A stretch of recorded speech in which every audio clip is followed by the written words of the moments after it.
and welcome back to another edition of Around the Association. I'm your host, Charles Fallon, back in here with another episode, and boy, do we have a ton to talk about this week. As always, it seems like, but yeah, a bunch of silly season news dropped this week. Um, the on track action may not have been, lived up to the expectations that we've normally seen this year, but the off track action certainly exceeded that. A bunch of storylines to cover, a lot of them having to do with the blue ovals. Obviously, story number one, a generational talent headed to the Cup Series. Caden Dunham signs with CJ Barrymore Racing. We'll see if he's going to be the spark that they need to turn things around. Ford, that is. Um, Championship statement for Colin Ward. Huge victory to get himself back into the title fight.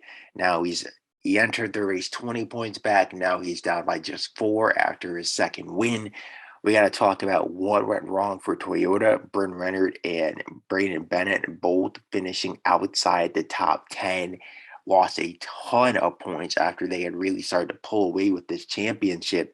We also got to talk Diego Orkedi drama. Orkedi Bros Racing, they officially do fire its crew chief, Sam Rosberg. We kind of suspected it will happen, and boy, I have a rant to go on when it comes to that. We also got to talk Craftsman briefly. Gunnar Thorson made a championship statement of his own in Salt Lake. Is he the odds-on favorite to take home the Craftsman Series title? Another silly season storyline we'll talk about later in the show. We'll get to that as well. And then we'll preview the second stop on the West Coast swing, that being the Mile High city of Denver. But first, before we get into it, we got to shout out the sports premier partner, Circle B Diecast / Plan B Sales. You already know, use coupon code ASCA for reduced shipping on any orders $30 or more inside the US. If you want to cop maybe a replica Colin Ward diecast with the recent run of form he's shown, replica Chris Barrymore diecast, replica Todd Kidd diecast, Ronnie wins Motorsports 1-2-3 finish, or hey, maybe even a replica Caden Dunham diecast for his cup ride next season. 100 over Circle B Diecast / Plan B Sales to get yourself one. And then we also got to shout out the ASCA's merch shop. You already know, use code season12 to save 30% or more on checkout. And yeah, so shout out Circle B Diecast / Plan B Sales. Shout out the ASCA's merch shop. And yeah, let's get into it. So we're going to talk about this first because I think this is a massive news story. It's not every day that a 19-year-old, soon to be 19-year-old, he's only 18 now. Basically, it's not every day that a teenager gets promoted to the Cup Series. Caden Dunham had a bidding war for his services amongst the Ford Brigade. CJ Barrymore Racing obviously ended up winning the bidding war, but you had Tico Bowden Motorsports offering this 18-year-old kid a 4-year, $40 million contract. 18 years old, 4 years, $40 million. Now, to put that into perspective, you've got guys like Tony Doval II, who has reportedly inked a 3-year, $21 million deal for his rookie deal with Michael White Racing. They did the same thing with Devin Smith back in the day when they signed him. Basically, the cap for rookies on their rookie deals is generally $7 million a year, but most rookies get $5 million a year. Like Colin Ward, right now on a rookie deal, he's only making $5 million a year. Same thing for Gunnar Thorson, $5 million a year. So for Tico Bowden Motorsports to offer $10 million to Dunham, that would have completely changed the landscape for team owners. And I bet that they're awfully thankful that Caden Dunham took the lesser offer to go to CJ Barrymore Racing. Orkedi Bros Racing also wanted to get an offer into Dunham because, of course, we don't know what Carson Schmidt's long-term future with the team is going to be. His contract is up after next year, so we don't know if he's going to re-sign or not, but they failed to get anything serious into Dunham before he ended up signing this 4-year, $28 million deal with CJ Barrymore Racing to be the just the third driver to sit behind the wheel of the iconic number 6 in the ASCA's modern era. So obviously, this is huge news, not just for Dunham, not just for CJ Barrymore Racing, but the ASA landscape as a whole. Um, I guess we'll start out with the whole teammate dynamic at CBR, and that's going to be incredibly awkward next season because Cameron Atwood, their franchise driver for what the past 3, 4, 5 years, he's threatened to sit out um, if if Dunham signed this deal with the team, and obviously Dunham has signed this deal with the team. So what's going to happen there? Is Atwood actually going to be a man of his word? Is he actually going to sit out? I don't know how they're going to work that one out. We had a very similar situation a couple years ago with Chris Barrymore at that team threatening to sit out just last year, actually, threatening to sit out. He obviously did end up racing, but it's like, I don't know how that's going to work. Obviously, Atwood is going to be a goner after 2027 once that deal is up. But yeah, that's going to be extremely awkward for next season. But regardless, I think this was a move that CJ Barrymore Racing had to make. And I look at their situation right now, and it's crazy to think that a decade ago they were in the exact same position where they were scrapping out the old guard. They had Caleb Henderson there, they had Jack Fronwell there, and they had CJ Barrymore there. And in like 2 to 3 years, they completely transformed the lineup into Ryan Dixon, Caleb Henderson Jr., and Chris Barrymore.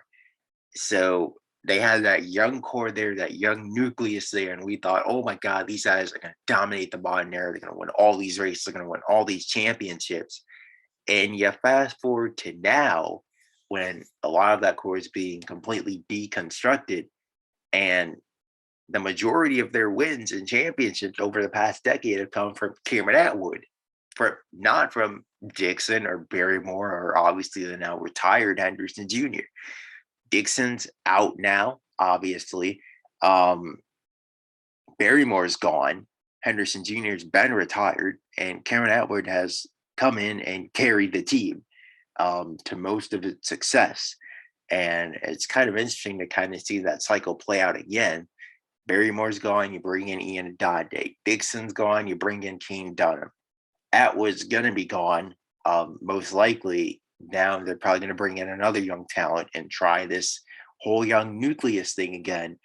Except this time, I do feel a lot more, I would say, positive about bringing in a guy like a Caden Dunham into that number 6 seat over Ryan Dixon.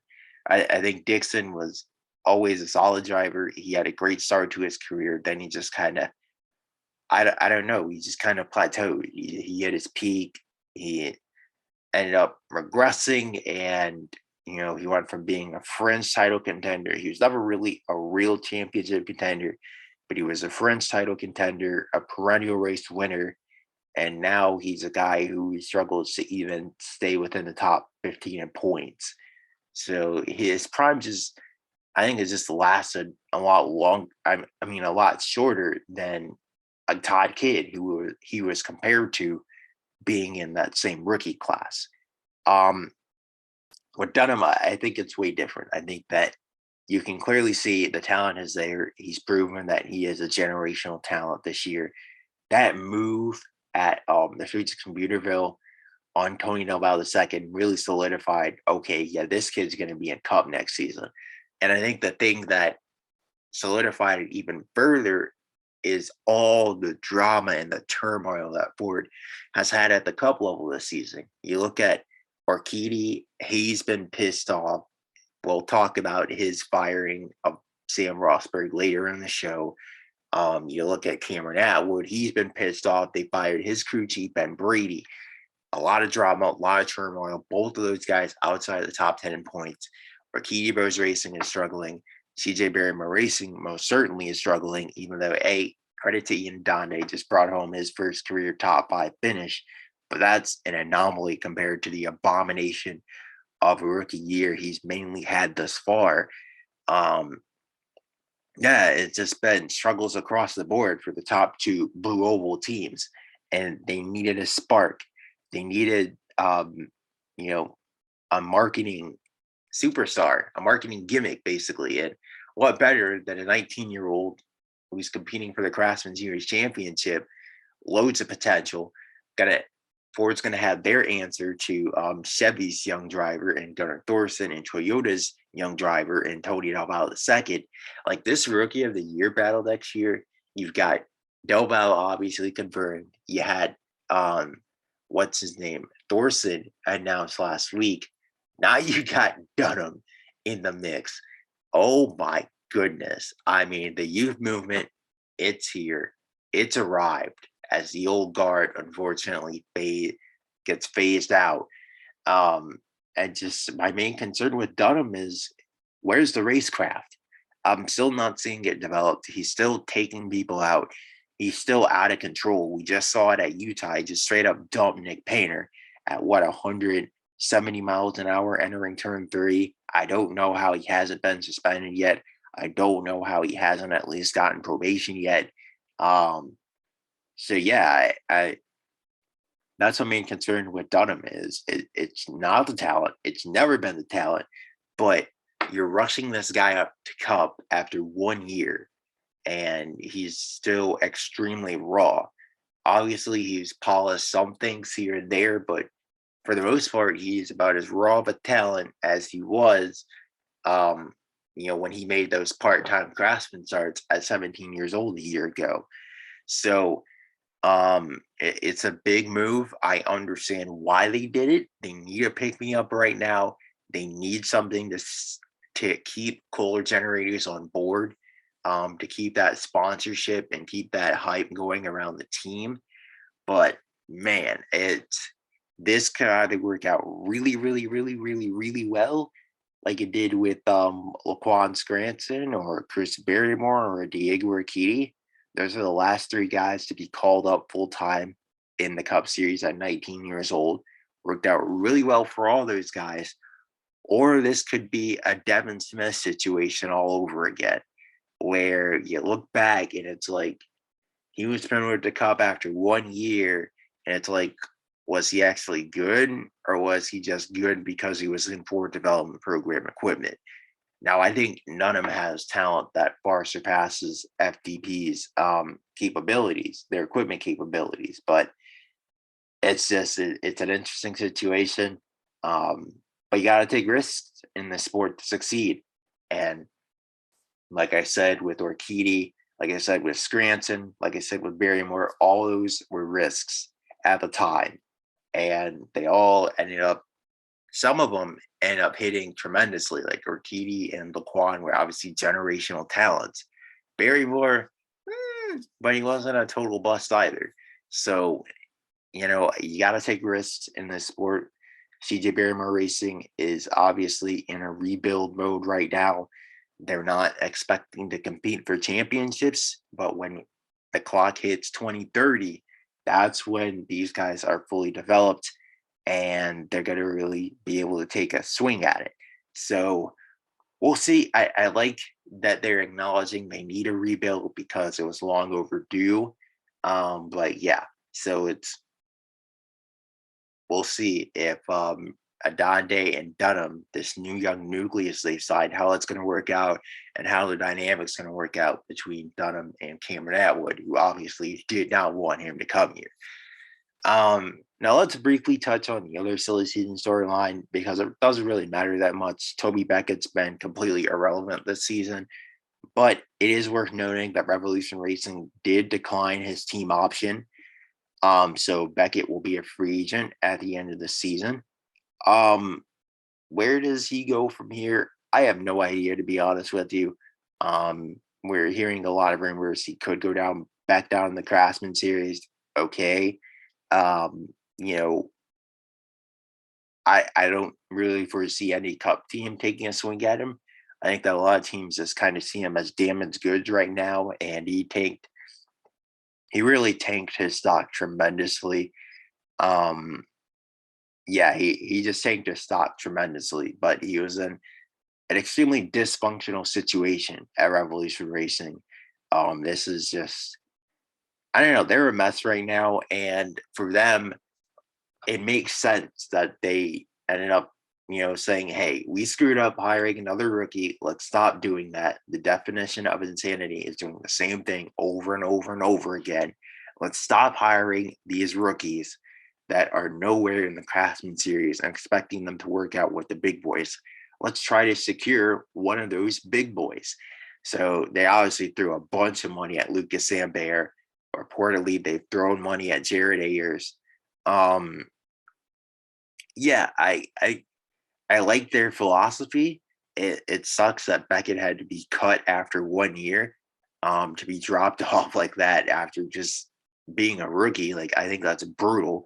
I don't know what more they expected out of him. Maybe a little bit more, but I mean, realistically, that car was never going to finish higher than 20th in points unless you had someone like a Cameron Atwood behind the wheel. So I don't know. I don't know. They better hope that they swing and hit on one of these veteran options, like a Sam Bear, like an Ayers, like a Dixon, or they're going to be really sitting um, tough out of luck. You know, especially if they have to go back down the Craftsman series and get one of those guys. Whew, try to convince them to come up after what they did to Beckett. I don't know about that one. So yeah, keep an eye on that. Revolution Racing, they're going to have to be aggressive in the open market. So we'll see what they end up doing on that front. All right, let's talk actual on track action right now at Salt Lake. A much more calm race, much more calm weekend of racing in general. There was shockingly only 2 cautions the entire weekend in both Craftsman and Cup. Compare that to the StreetMyPC.com 150 last week for the Craftsman series had 2 cautions and 100 laps. So only 2 cautions in 2 races is pretty remarkable. And shout out to the Craftsman in the Cup guys, considering this is a relatively new track for both of them, brand new track for a lot of these Craftsman regulars. Didn't really see many incidents outside of Caden Dunham just losing his mind and taking out Nick Painter. And that, of course, wasn't driver error. Well, it was on Dunham's part, but you get what I'm saying. That was intentional.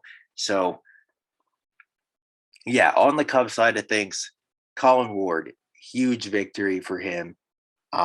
Title statement certainly cashed in. Title statement for Ronnie Woods Motorsports certainly cashed in. And boy, did Ward need this. You look at his last 2 races after his win. He wins the first race of the Michigan doubleheader. He comes back the next race. He finishes 25th. You can blame that on whatever the hell you want to blame it on. He finished 25th. He finished last. That's going to hurt him in the title race a bunch, and obviously did. He was down by 10 points after that race, after leading the standings by 10 points following his victory. So a huge 10-point swing there. And then you look at the next week, the Windows 300, he was nowhere. He finished 13th. They tried an alternate strategy. It didn't work. It got him trapped a lap down. 13th place finish. A night to forget, to say the least, for Ward. And he ended up sitting 20 points back, now third in the standings. And you're looking at it like, his title bid started out so well to begin the season. Now it's like, I don't really know about it. But this race, especially the way that Ward won it as well, got to give a lot of credit to his crew chief, Neil Anderson, because you can see the difference between a top tier crew chief like Anderson and a crew chief that still needs some work in Eric Murray. And the way that the end of this race played out between Ward and Lucas Sambert. Sambert obviously had the dominant car of the day. He led the race high at 49 laps, but they made an adjustment on the final stop to try to keep Ward at bay. Ward made an adjustment to try to catch Sambert, and obviously we know which adjustment ended up working out. Um, Ward's car got in the perfect window. Sam Bear's car got too snug, and that was that. 30 laps to go, the pass was made, and that was the race. So yeah, huge victory for Colin Ward, and just that resiliency to, you had a couple bad races. They could have easily have gotten down on themselves, been like, oh, our title hopes are done. It's wraps. Write us off for this year. We'll come back out for next year. But they put their heads down. They knew that they had a really good track. Ronnie Woods Motorsports was really fast here last year. Colin Ward was running top 5 here last year before he blew a tire in the closing laps. Like, they knew that they had an opportunity to get this done at Salt Lake, and they certainly did capitalize. So, also, like I said, a big statement for Ronnie Woods Motorsports as well. 1, 2, 3 finish for them. 1, 2, 3, 4 finish for Chevrolet to respond to Toyota's 1, 2, 3 finish in the Windows 300. And it just goes to show you this is why Ford signed Caden Dunham, because you got Toyota and Chevrolet exchanging haymakers out here. Meanwhile, Ford is just happy to bring home a top 5 finish with Ian Adonde. And hey, Graham Doherty also finished 6th. So at least for Ford, you can say their young drivers are carrying right now. They certainly carried in Utah, because the rest of them were pretty much nowhere to be found. Cameron Atwood was at least solid, driving his way up from last to 20. I mean, yeah, from 23rd to 10th. That was a solid drive, but nothing spectacular. And yeah, so it's just Toyota and Chevrolet exchanging haymakers right now. And Ford, again, they need ammo, they need firepower to get back up there, and that's why they want to sign Caden Dunham and took the risk on the incredibly talented 18-year-old. But that's neither here nor there. We already talked about that, and I think that going forward, um, you look forward to Denver. We're going to talk much more about this later on in the race, but that emphasis that Chevrolet put on turns 1 and 2 and nailing that, and how much of a difference that made. That's basically what Denver is. Turns 1 and 2, except that's the whole track. So to nail that as well as they did in Salt Lake, you got to be extremely pleased if you're a Chevrolet driver, a team, or even a fan, that they prioritize the right turns, and now they're going to be at a big advantage compared to Toyota, who basically has to kind of start from scratch. They can't really port over anything from their Salt Lake setup because it was absolutely abysmal. They were awful. I believe the highest finishing Toyota was Ross Jackson in 9th. All 4 Michael Wright Racing entries finished outside the top 10, which is, for a team that's looked as dominant as they have this year, for a team that was 1-2 in points, and that is still 1-2 in points. They really did not need this. Yeah, just, we talked about it briefly, just that emphasis that they put on turns 3 and 4, which, in fairness, I mean, they were so fast at Computer Motor Speedway, which is extremely similar to Salt Lake's 3 and 4. But that's the dichotomy of Utah Motorsports Park, and that's why people love this place, man. It's so unique. 2 completely different corners. You have to get that compromise right, and since it's so new, teams are experimenting, which area to emphasize. And clearly, what we've seen over the past 2 years, emphasize 1 and 2 when you come to Salt Lake. Do not emphasize 3 and 4. Cut your losses in 3 and 4, because you'll make that time up in 1 and 2 and getting that run off turn 2 and down the backstretch and carrying the speed you need in a 3 and 4. So, yeah, their emphasis on 3 and 4 is what killed them. Brandon Bennett had an awful race, just terrible. 16th, nearly got lapped at the end. An abysmal race from the points leader, and really, like he said it himself on Twitter, just quite frankly unacceptable. You can't have those types of races when you're trying to win your first championship. and it cost him the points lead. Now he's down by one to Bryn Renard. Now he's got Colin Ward to deal with right up there. Just a poor race from him. And, they just need to completely throw out whatever they had in their setup. Pretty much all the Toyotas need to throw out whatever they had in their setups, and just start from scratch heading to Denver. So, because that was an abomination, and this was shades of 2024 and 2025 Toyota rather than the dominant 2026 Toyota we've come to know. So, let's talk about another huge storyline that ended up coming out of the Salt Lake weekend. Orkedi Bros Racing made the very puzzling decision to fire Diego Orkedi's crew chief, Sam Rosberg. Now, I know Diego Orkedi is absolutely celebrating this. He sees this as a net win. He said it himself on Twitter. He called it cutting the dead weight. Basically, that's what he said himself. Go look it up. But that's Diego for you. Overall, Diego's next crew chief is going to be his 11th different man atop the box in the past decade. There's a problem here. There clearly has been a problem here for a long time, and a lot of people don't want to acknowledge it. Orkedi Bros Racing certainly don't want to acknowledge it because Diego keeps winning races and he keeps winning championships.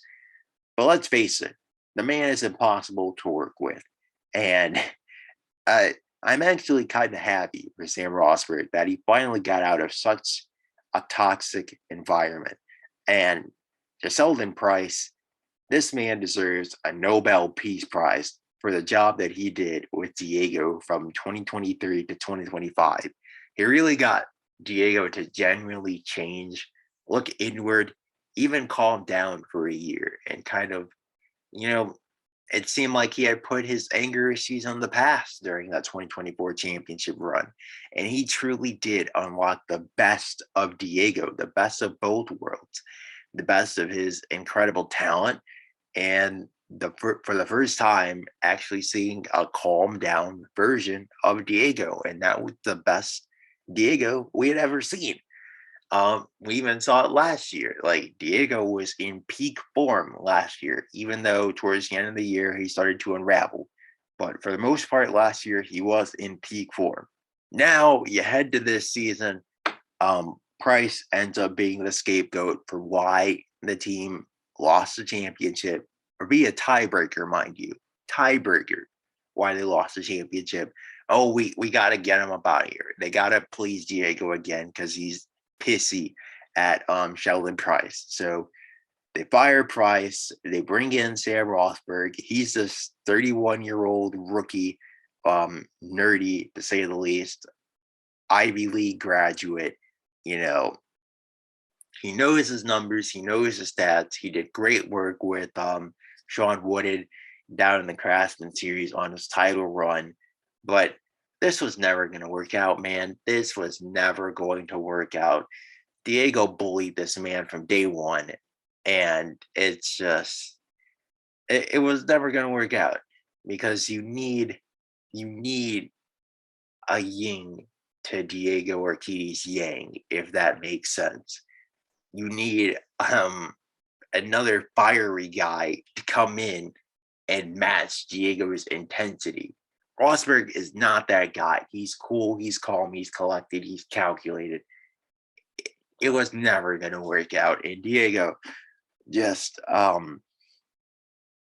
man, he aired this man out on a weekly basis. It was a tough listen, and I'm just glad for Rosberg that he finally got out of there because, like I said, it was an extremely toxic work environment at the 22 camp.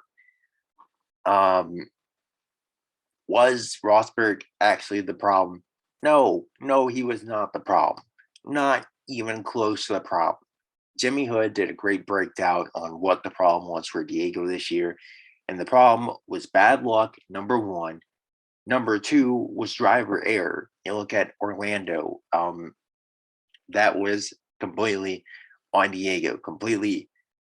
And completely avoidable DNF. If he doesn't DNF there, who knows? He could be sitting in the top 10 in points. Obviously, the team is chasing championships. I get that. But they've had a lot of bad luck this season. They need to just kind of salvage things. And you look at the way that, Rosberg was trying to support Diego on the radio, and numerous times Diego would tell him to shut up and, just tell him to go away. And that's saying it politely, because if I said the rated R version, we'd be booted off the air. But eh, man, I don't know who's going to want to take this job, man. You couldn't pay me enough money to be Diego Orkedi's crew chief. I just, it's just, it's a disaster. It's such a mess of that team right now. Diego's season is such a mess. It's a lost season at this point. It's a lost cause, and yeah, they just.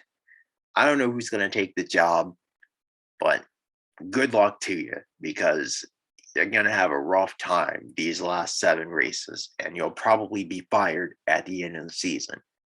All right, so let's talk Craftsman series here before we get you all up out of here. Gunnar Thorson, on the positive side, Gunnar Thorson's story has been really, really fun to see, to be honest with you. His rise, um, and kind of being in Tony Del Valle II's shadow. They obviously both came in the same rookie class, but everyone was looking at Del Valle, and because he was the prodigy from such a young age, signed at 15 years old to that development deal, ASCA next class member at 16. Obviously wins pole position first time out as a 17-year-old in the treatmypc.com 150 back in 2024. Everyone's looking at him. They're saying, oh my God, this kid's going to be the next big thing. He's going to be special. He's a generational talent. Then you had Gunnar Thorson, who Dexter Andrews Motorsports did not want for some reason.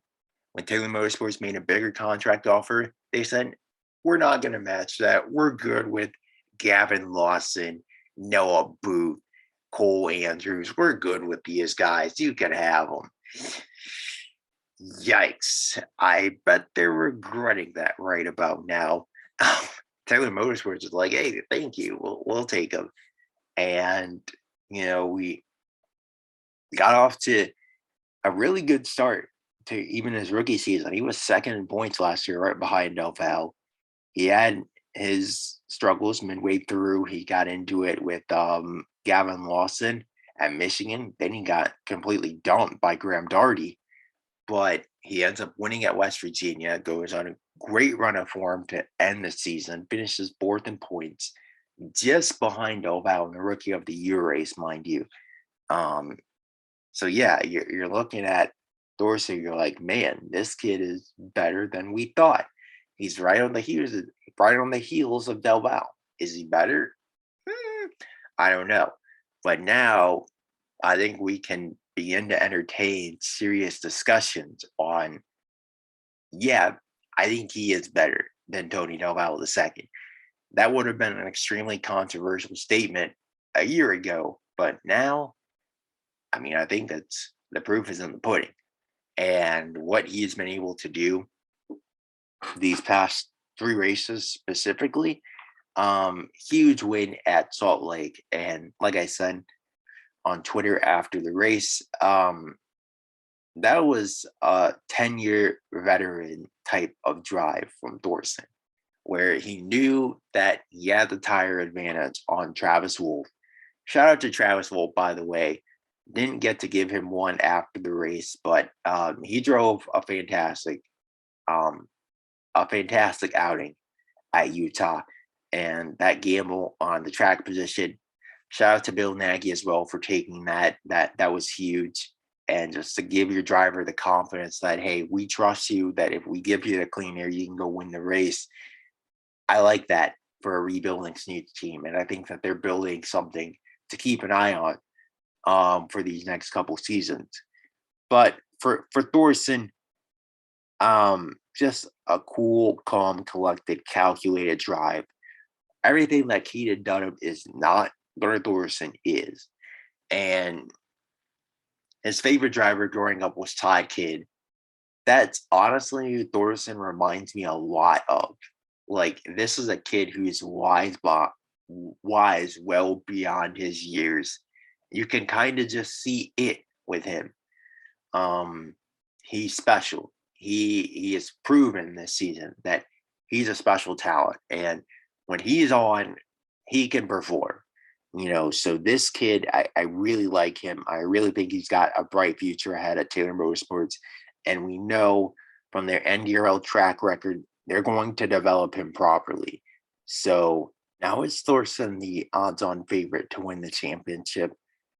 I think yes. I'm not going to say he has it completely wrapped up, but definitely I trust him way more than I trust Dunham or even Chamberlain at this point, especially after Chamberlain's accident. Dorset has not put a foot wrong all season. I think the biggest mistake he's made was probably you got to go back to his lockup at the Streets of Computerville. That was pretty brutal. But even still, like look at his DNF at West Virginia. There was nowhere for him to go, and other than that, he's been in form, and now he's definitely in form. He 2 wins in the last 3 weeks. Taylor Motorsports says all the momentum right now. Obviously, he's got the confidence that he knows he's going to go Cup racing next season. Yeah, man, everything is pointing towards a Thorson title. And who would have thought that it'd be Gunnar Thorson taking the championship over Tony Delval II? I think everyone just considered it a slam dunk that Delval would come back, run it back, and win the championship, get the one he lost last year. But yeah, look at it now. He's on the fringes of contention. Like he's still in it. Like it's not over for him, but he's gonna need some help. So you better hope that Caden Dunham continues to mix it up with Thorson. And yeah, we'll see about that one. But let's preview the action in the Mile High City Craftsman Cup Series there this weekend. Yeah, so Denver, like I said, extremely similar to Salt Lake's 1 and 2. So, the Chevrolet teams can really carry that setup over they use for Utah, take it right over to Denver. They don't got much work to do. Toyota and Ford, on the other hand, well, some of the Ford teams like Adonde and Darty, they should be okay. But others, you look at Diego Orkedi, especially with his new crew chief, Carson Schmidt. Some of these other guys definitely got to go back to the drawing board and figure some stuff out. We'll start with the Craftsman series. It's going to be the same 3 Cup guys behind the wheel. It's Barrymore, Bowden, Bennett, and Cameron Atwood will be behind the wheel of the number 60 this week. Cameron Atwood desperately needs a pick-me-up. I got him getting the job done, to be honest with you. He needs a win in the worst way, especially now with Dunham signing to CJ Barrymore Racing. I mean, it feels like every week it's something new that this man has to deal with this season. So much drama surrounding him, and especially at one of his best tracks. He's the only repeat winner at Denver. I got him getting the job done on the Friday. And then on the Saturday, Ford, please, for the love of God, do something. You've won 5 of the 6 races at Denver. The only other driver, the only non-Ford to win this race is in jail. He's not in the Cup Series anymore. This needs to be their race that they get off this night, that they finally get back in victory lane. Like, there's no better track for them to win at than this one. And it's a must-win code red situation for them. They have to find a way to get the job done here. Do they actually get the job done though? I still can't see it because Chevrolet has got such an advantage right now. They're rolling. Ronnie Woods Motorsports is rolling. They've won 3 of the last 4 races. Colin Ward's been hit or miss, but when he can finish the races, generally he's been fast. Shane Park, I don't know. Todd Kids, eh. And then Chris Barrymore has definitely been hitting his stride. I'm actually going to pick Chris Barrymore again. I know the last time I picked him, um, he binned it, but I got Barrymore making up for it. He certainly did in Salt Lake. He led the opening 20 laps before that restart happened and lost all that track position that he never got back. But I got Barrymore getting the job done. So, yeah, I got Atwood and Barrymore taking home victory in the Craftsman and the Cup Series. So, Barrymore becoming the second repeat Denver winning, joining Atwood, ironically enough, in that club. Barrymore could very much pull off another weekend sweep here. Wouldn't be shocked if he did. But that's it for this episode of Around the Association. Shout out to everyone. Been a great season thus far. We're on the business end of the campaign. Only 7 races to go from here. So the season really starting to pick up. It's going to be a fun back half of the 2026 campaign. And we'll see you to recap everything that went down in Denver.